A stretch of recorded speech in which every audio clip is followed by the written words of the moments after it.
একটা সময় ছিল যখন তার একটা মেসেজ না আসা পর্যন্ত আমার ঘুম হতো না। কিন্তু আজ বহু বছর হয়ে গেছে আমায় না জানিয়ে সে ঘুমিয়ে পড়ে। ভালোবাসাটা বুঝি এতটাই ক্ষণস্থায়ী?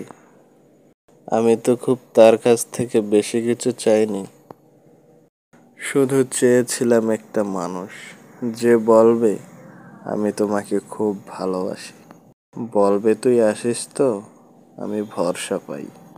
কিন্তু সেই মানুষটাই আজ আমাকে ভয় পায়। আমার ভালোবাসাটা বোঝার আগেই সে হারিয়ে গেল।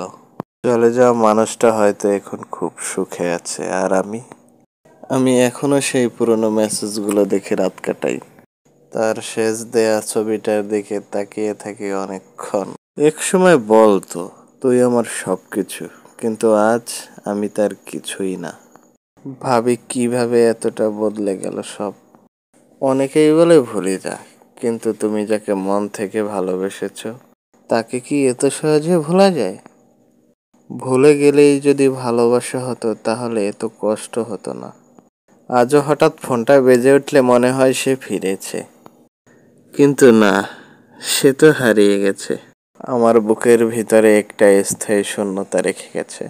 আসলে চলে যাওয়া মানেই শেষ না, কারণ যারা সত্যি ভালোবাসে তারা মনে থেকে যায়, প্রতিদিন একটু একটু করে কষ্ট দিয়ে যায়। বন্ধুরা, গল্পটি কেমন লাগলো অবশ্যই কমেন্ট করে জানাবে। ভালো লাগলে অবশ্যই লাইক, কমেন্ট এবং শেয়ার করো।